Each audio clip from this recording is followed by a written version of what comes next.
Afternoon everybody and welcome to this living room lecture. As you can see, I'm in the living room. I'm Graham Edgar and I'll be talking about why laughing in the face of adversity is a good idea. Just in case it took a while to fire up, I'll say that again. This is me, Graham Edgar. I'm in my living room and this lecture is part of our series and it is entitled Why Laughing in the Face of Adversity is, or in fact may be, a good idea. You notice I've got some papers. I don't actually need them, but I've just noticed that they always do that on the news, so I thought I'd start off with that. I'll also give a minute just for people to settle down. These are living room lectures, so you'll need a bit of time to get to your living room. Make a cup of tea, spit it over the keyboard, get your sandwiches out, that sort of thing. So we'll just wait for a moment for people to catch up, and then we'll start the lecture. In the meantime, just have a look at the weather, which is very nice, and I can do a weather report as well. But we'll just wait for one more minute. I see we've had about a minute. So if everybody's sitting comfortably, now we'll begin. Okay, I'm a cognitive psychologist, and it's unusual for me to get into anything to do with sort of happiness or emotion or any of that sort of softer side of things. But you know, it's a change. But I'll start with some basic cognitive psychology. And I'll start off with one of my favourite things that I often start lectures with, so I apologise you've seen this one before, but we'll just go with it. And that's to do a quick card trick to show you some of the things that, some of the basic capabilities of the human brain, really, and what we're working with when we talk about some of the other effects. So here comes a card trick. And I'm going to have to do some special effects for this one, so hold on a moment. Here they come. Here's the special effects. Now I'm going to do what they call in the special effects business a zoom. There we go, and with sound effects as well. Okay, so if you want to have a look at that, what I'm going to do is to show you 6 cards, and I'd like you to pick a card, any card. I'll try and make you forget it or try and put you off, but I want you to pick a card and I want you to remember it. So here come the 6 cards. Hope you can see them on the screen okay. Pick a card, any card. Everybody got a card? I'll now take them away. Away go the cards, and introduce you to my beautiful assistant, which is Thompson, the card sharp, mind-reading cat. And I'm going to ask you to look at him for a few minutes, or a couple of minutes anyway.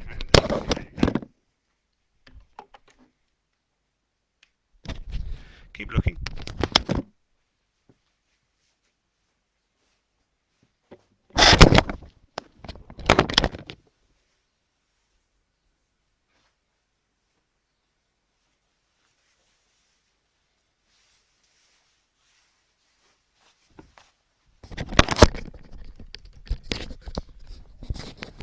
Okay, now Thompson, being a mind-reading cat, will have divined your card, and he may have removed one of them. So what I'm going to do is take one of the cards away, the one that Thompson tells me to, and put up the other 5 cards. What I'd like you to do is to see whether it's your card that is the one that's missing. So here come the cards. I made this little stand myself. It's good, isn't it? There we go. Now then. Just got hooked up on. Is it your card that's missing? If there are any comments, just tell me. I'm not sure I can see them actually. But have a look and see if it's your card that's missing. Right, going back to me. Oops, end of special effects. Okay, I don't know whether that was your card that you found was missing. Anybody find that theirs was missing or not? You should actually, of course, find that all of the cards, well, everybody should have found that it was their card that was missing. Oh, I think I can see some comments. Hold on. Yep, Mary Stewart says yes, it was her card. Yep, it's missing. You should find that whichever card you chose, it's the one that's missing. The reason for that, of course, it is a card trick, and fairly simply, all I do is I take one card away and I change all of the other 5. So all of the cards are different from the original 6. What you tend to find is people don't notice. People tend to sort of focus down on the card that they've chosen, and they don't notice that all of the other ones have changed. They've got a vague idea they're 6s, 7s, 8s, whatever, but they don't really realise. Just out of interest, anybody who did notice the card had changed or didn't, do you notice any other changes? I can see the chat now, so just let me know. Any other changes?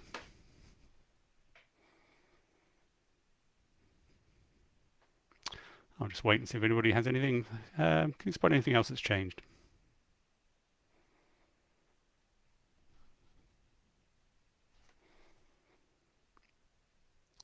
No.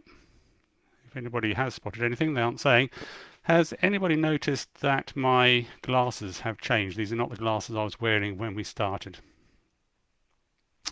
Also, when we started, I was wearing a watch, which I'm not now, and I've also gained a ring on one finger. So the other thing that's changed, of course, is my t-shirt. It was a green t-shirt to start with, and now it's a sort of funny orangey brown one. So while that trick was going on, I changed my glasses, my shirt, my ring, and my watch. Did anybody spot any of those, or all four of them? Yep, different design. The t-shirt's also a different colour. I'm just going to find the original one. Hold on.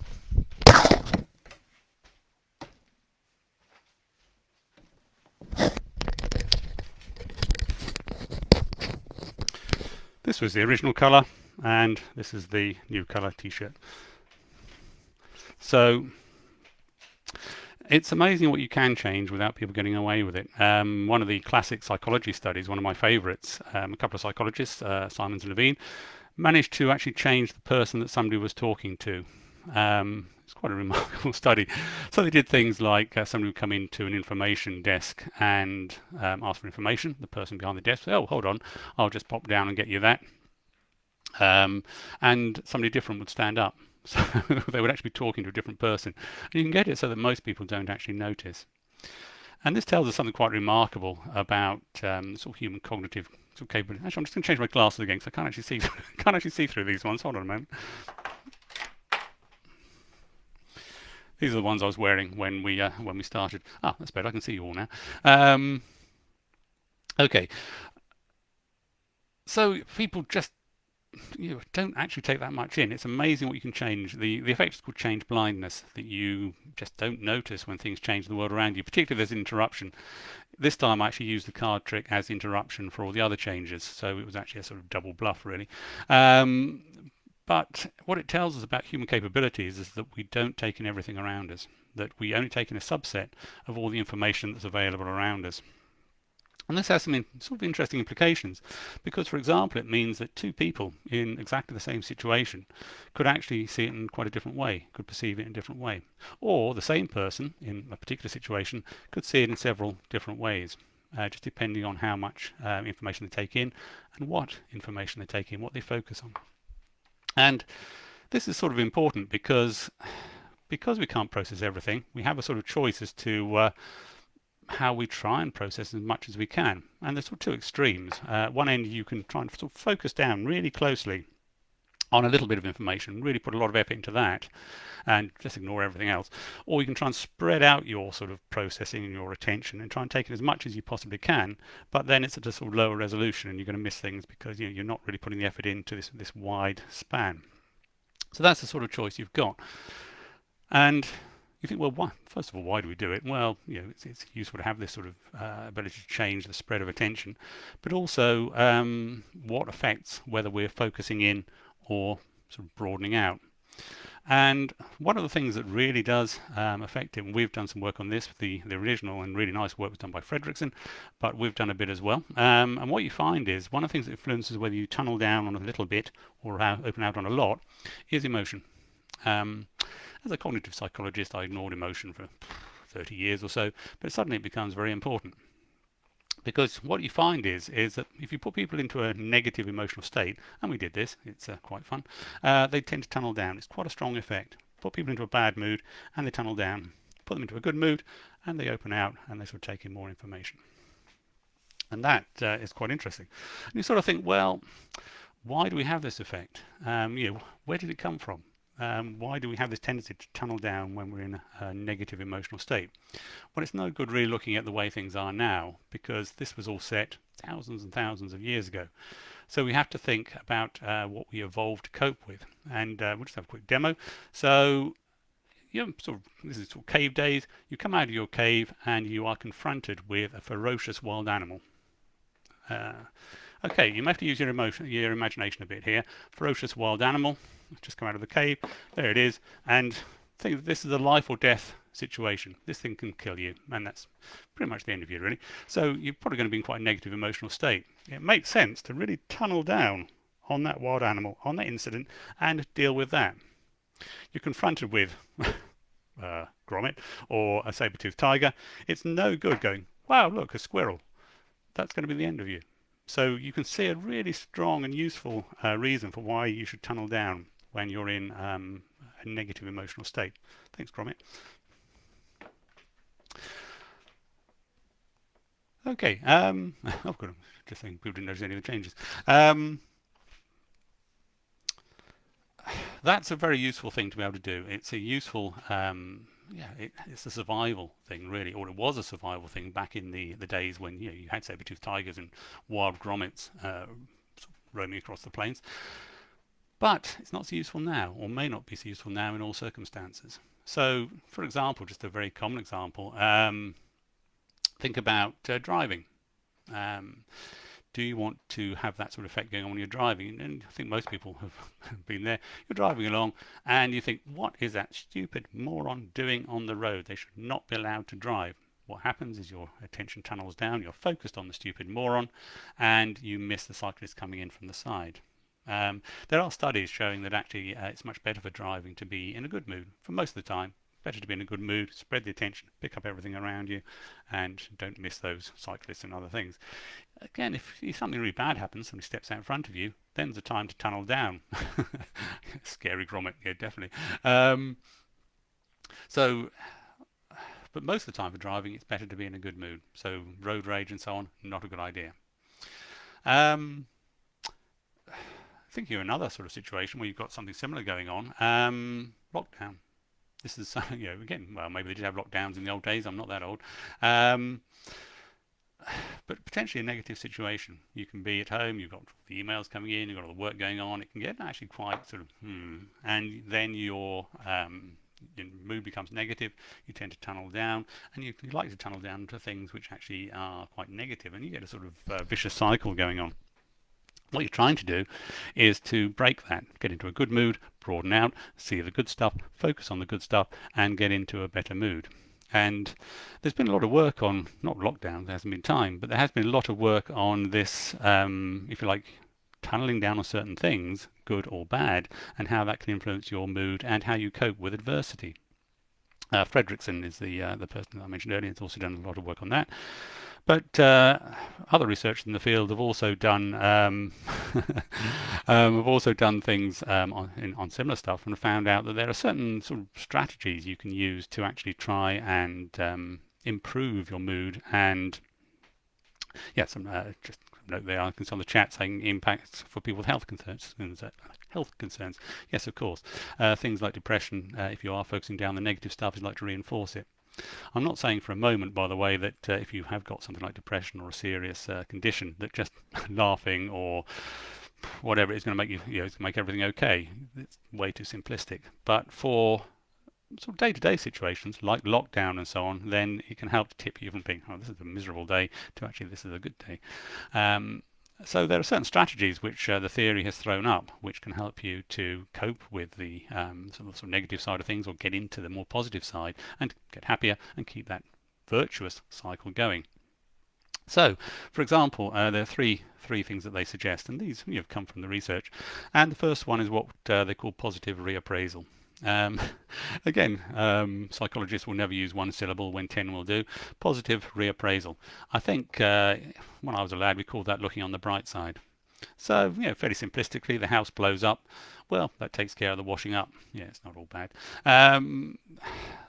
Second one is goal-directed, problem-focused coping.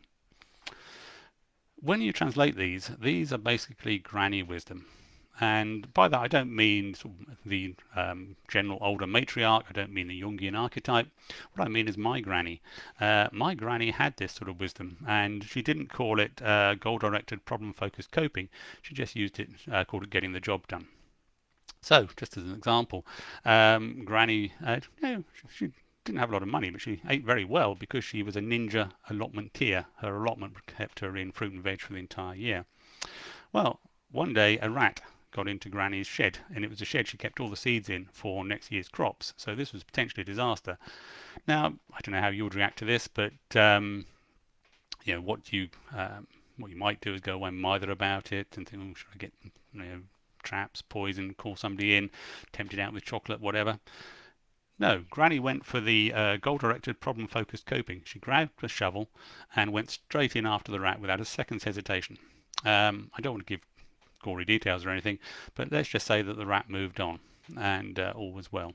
And that's the problem solved. So then that negative aspect's gone, and again, move on to something else. My granny was a happy person. So the last one, infusion of ordinary events with positive meaning. Again, it sounds very complicated, but my granny had it.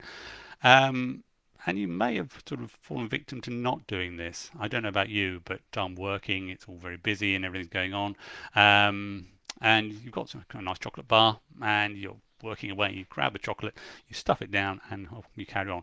What a waste of chocolate, and what a waste of God knows how many calories. What you need to do is to step back and say, okay, ooh, this is nice, I'm going to enjoy this. And that was the sort of wisdom that my granny had. And I say, not any old granny, my granny. But I'm sure other grannies also have their own wisdom. But for example, granny, particular treat was a spoonful of whiskey in her cup of tea, and she would a bit of a ritual, and she would savor it, she would take time over it, and she would really focus on it and enjoy it. So fairly ordinary event, but making it a very positive thing and really nice thing. And the theory is that with these sort of three strategies, what you're doing is trying to focus on the good things and get away from the negative stuff and improve your mood. Look around you and pick out the good things. And this is all basic cognitive psychology. And again, I would just stress that, if you are genuinely in a really bad situation or you do have particular issues, then you're just laughing or whatever, or singing a happy song may well not be enough to get you out of it. That's too trite and too simplistic. But for day-to-day coping, day-to-day getting past difficult issues, it's actually not a bad strategy. So, just to finish off, really, while I've been giving this talk, of course, I've been quite mindfulness, yes. I've been quite focused on the talk, believe it or not. So now I've finished. What I can do is I can step back, I can open out, I can look around me, I can widen my attentional focus, and what I can see is the things around me and the good things, like, for example, my secret stash of Quality Street. This is a good thing, and now I'm happy. And that's the end of the talk. Thank you very much for your time. Anyone like a Quality Street? And of course, happy to take any questions if you wish.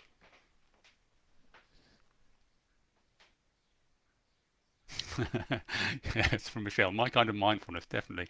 Yeah, why bother with mindfulness when a big tin of Quality Street can get you there in seconds? I see there's a question from I'll bring the chocolates into work if we ever get out of lockdown. I see Livestream made a comment about music. Music, of course, is a good way of getting into a general good mood. Lizzie's saying, can I have a purple one? Yeah, they're my favourites. Actually, it's interesting, just from psychology.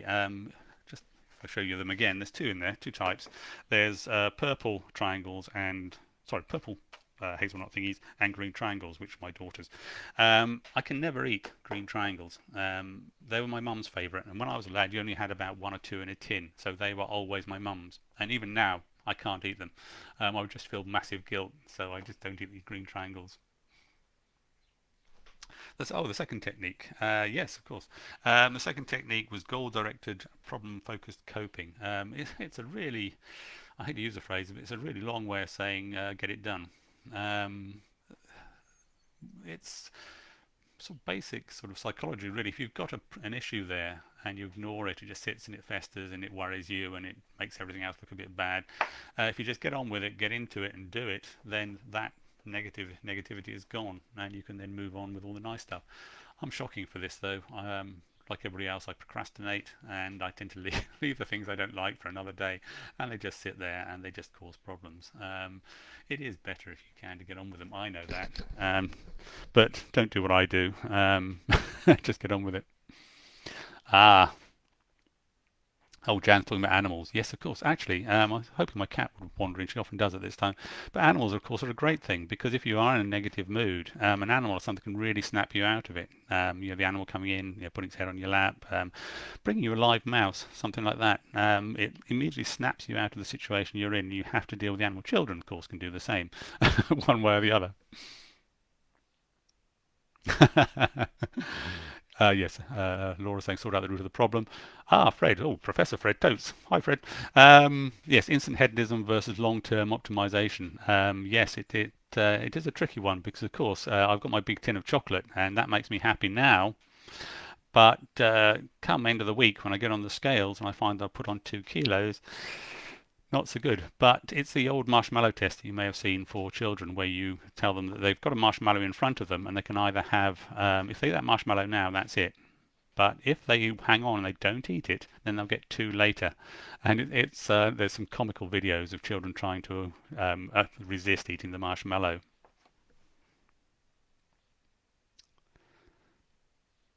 Any books about the topic I could recommend? Oh, it's a tricky one. One of the books that's really nice at the moment about these general sort of issues and the more cognitive side is Kahneman's Thinking Fast, Thinking Slow. It's a really good book to have a look at. If you want to look at the emotional side, have a look at anything by Joseph Ledoux, who has done a lot of work on the sort of the interaction of cognition and emotion. So Ledoux would be a good one. So Kahneman and Ledoux would be good. Kim has come in with sports. Yes, of course. Apart from the others, you're starting to get all sorts of sort of physiological changes as well. And of course, going back to what Fred was saying, you do the sport, you get fit, you feel happier. And yeah, sport can take you out of it. Giving somebody a good thumping at tennis or whatever can really help. Oh, that's an interesting one from Leslie. I mentioned my granny. Do you think the older generation would be better at this? I'm not sure whether they were any better, but maybe they had less to cope with. One of the problems now is you get such an amazing influx of information. There's an enormous amount of information that comes in from all directions all of the time. And this whole sorting, focusing idea it's much easier now to focus on good stuff or bad stuff. You can watch the news. Yeah, in the height of the lockdown, I sort of had the COVID live feed going past, and you have the number of deaths per day and all this sort of thing. And actually, that can get very sort of negative. So I think maybe it's the access to information. For Granny, she would spend all day on her allotment. Happy thing, get the occasional rat, but it's all fairly low level. You just have more stuff now, I think, that we have to cope with.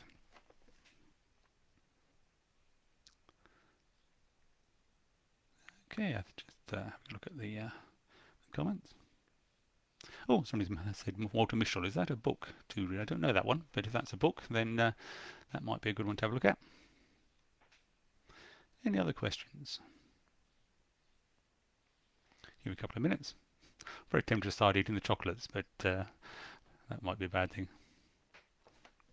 Oh, Katie, do you think technology is a help or a hindrance when it comes to dealing with adversity? I think it's both, because, as I was saying right at the start, really, you've got a choice between how you use your attention, how you focus. Yeah, it may not be conscious sometimes, but you can focus on good things or bad. What technology gives you is the chance to get more of everything. So what I tend to do when I'm working, maybe I shouldn't say this on a university channel, is I'll do a little bit of work and then I'll spend a bit of time surfing the web, looking at eBay, something I like. Sorry, it doesn't mean I don't like work.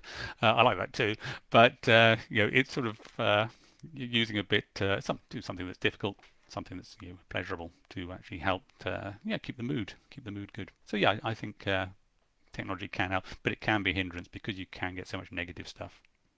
Oh, thanks, Abby. Any other questions? I'll just wait one more moment, and then we can all go back to getting our dinner or whatever we were doing.